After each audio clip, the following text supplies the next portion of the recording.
Around 500 years ago, the small uninhabited island of Sao Tome was discovered and then colonised with people from Portugal and other parts of Africa. But they didn't always get on well together.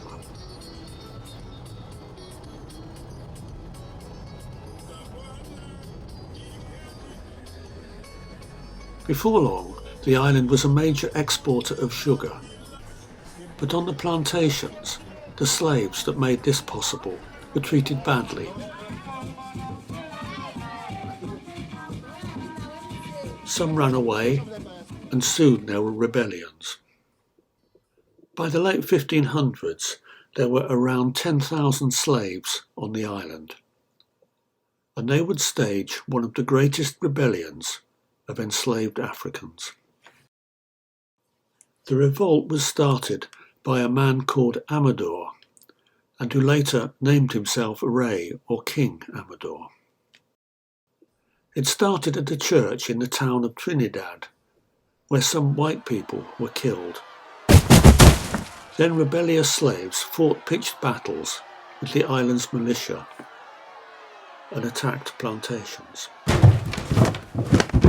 Organised into 4 groups, the rebel slaves laid siege to this, the capital city. And after 2 weeks, as many as 5,000 of them made a final but unsuccessful attempt to capture it. Many rebels accepted an amnesty and surrendered, while Amador was later caught and executed. The slaves almost succeeded in taking over the island. They destroyed at least 60 sugar mills, undermining the locals' economy. Hundreds of years later, a second colonisation saw cocoa and coffee become significant crops. Despite investment in machinery, these crops needed more labour than could be found at a time when slavery had ended. A new governor, appointed in 1945, tried to find ways of forcing local people to work on plantations. Eventually, in 1953, this produced a crisis, when handwritten leaflets opposing the governor's plan appeared.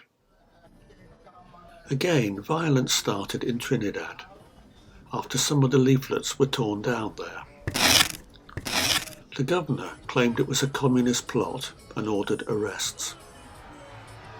Hundreds gathered in nearby Batepa, where there is a memorial today.